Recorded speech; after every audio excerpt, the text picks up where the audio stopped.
again.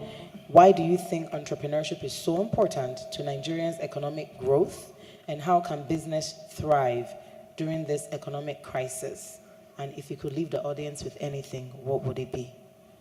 So that's like a triple-decker combo at Big Mac at McDonald's. Because I know Bookie is going to be over there getting her girl to put a sign up again. So I won't dwell too much on the first one. I'll just say quickly that if SMEs are companies that employ about 250 to 300 people, and about over 90% of Nigerian businesses do not employ up to 300 people, then 90% of Nigerian businesses are SMEs. So the country is made up of SMEs. That's right. So right. I think let's just use those figures and leave that there. But something else I'll then add to it is that many times you forget that we're in a third world country because we live in VI and Ikoyi. You can't hear me. Sorry. Is it better now? We hear you well now. Oh, you want me to go back? No, we like. Okay, so I was saying that if SMEs are companies that employ between 250 to 300 people, and if over 90% of Nigerian businesses do not employ up to that amount, then over 90% of Nigerian businesses are SMEs, and they make the country, they make the nation. So SMEs are really important, But something we all, I think, forget is that we are actually still a third world country. But because we live in Via and Ikoyi, we do not remember this. Or maybe sometimes when we speak Christianese, we forget. It's good to speak Christianese. I speak Christianese, so it's good. And so if you live in a third world country, there are several opportunities that you can turn. So I'll wrap it up with the second question, which is crisis. Because Mumi was saying that she remembers the speech I gave at her 10th anniversary, and I said something. I said, sometimes it feels as if everything in Nigeria wants to kill you. But that's because we're in a third world country. So when you acknowledge that, the problem I find is that people do not acknowledge the current situation. And so you live based on assumption or based on the Joneses. So when you acknowledge that you are in a battlefield, you will not go to a gunfight with a knife. So because you are where you are as a nation, then there are several crises happening every day. I tell people, I've given a lot of speeches on how to manage Nigeria during recession. There's recession, come and tell us what to do. I say to them, you have been in a recession for a long time. Just never knew. If you have just acted right and planned right, when the recession comes, it will not catch you unawares. Ask Otumba Gaddafi. He took shit and made it into big business. My mother would always say to me, Inu belowo tin jade. So a country in crisis is a country in opportunity. It is just how you choose to see it. You've all driven down from wherever your homes are to come and hear me speak today. But as you were coming, there were several opportunities to pass by. I tell people, I went to my former, where I used to live in Surulere. The streets were so dirty. I was so pained. I thought every Saturday morning we would wake up, we'll clean the gutter, we would clean, I had a farm, we'll clean the farm, we would do everything. Okay, how about somebody makes a business whereby on the environmental mornings, you have boys, you are cleaning 5 streets in Surulere. That's a business idea. You are passing, sewage is blocked. That's a business idea. You've come all the way from your home here. Several opportunities on the way.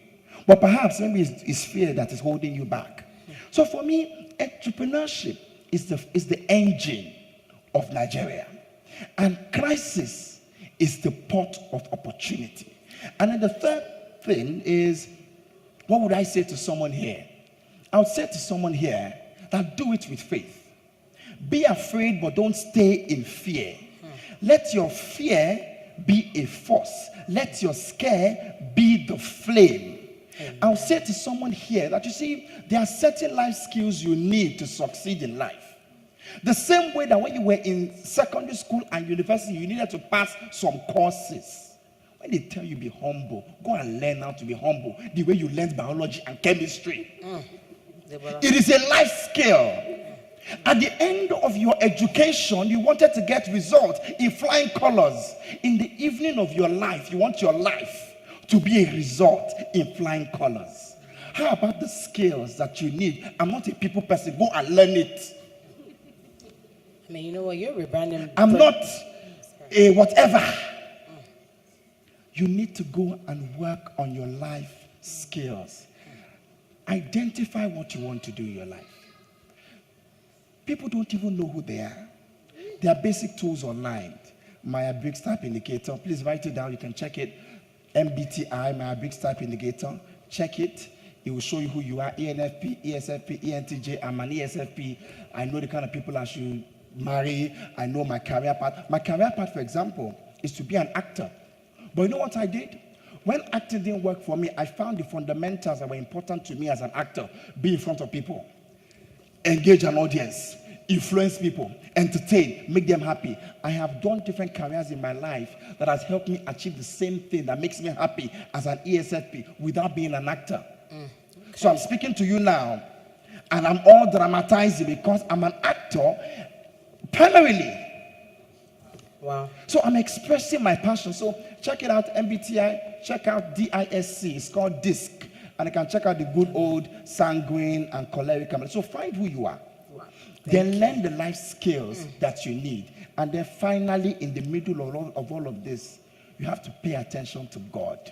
Yes. We need to be a generation that doesn't just go to church and leave the garments of whatever we do at the door. And then when we come out, we pick it up and continue.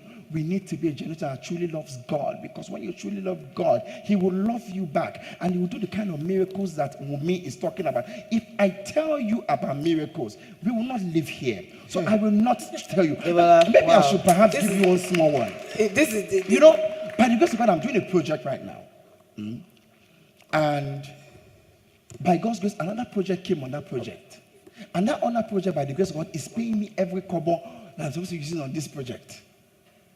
So the money has been spending on this project, by God's grace, somebody else now gave me a project and is taking care of all the logistics. So by God's grace, I'm now doing the two projects on the largest and profit of one, because I'm a praiser. I praise God.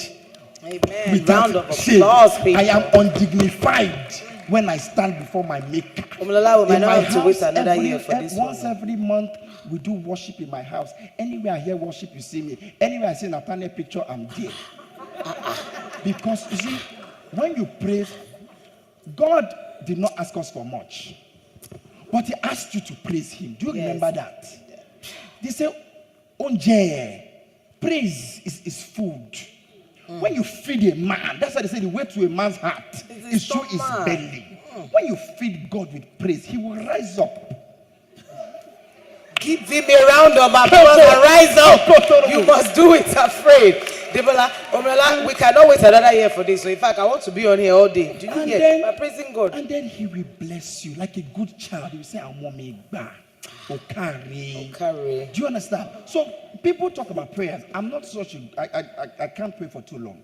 I'm still learning. But I can praise. But you have praised Him just now. This is praise. You know, I say to people all the time that the more that I go to places and I give God glory for the things that you people say I have achieved, the more I tell you that my life is a testament because of Him. It is ministry. What that means is that then I'm putting it on God that you want them to keep praising you. Keep blessing me. Amen. I will now go and show them a testament. People, you need to pay attention to God. And you need to get to a level of understanding with God and business. Because you see, for everybody you're going to talk to, they were created by God. He controls their heart. He can turn it any way. When Moses came to Pharaoh, God sent Moses to Pharaoh to go and deliver the Israelites. But every time he got there, He will put a plague.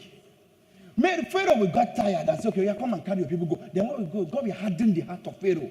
Why is God hardening the heart of somebody? You send somebody to go and that's to show you that orchestration. Everybody you're going to talk to, God can control and condition their heart to something. Preach, so this is the secret I was telling you.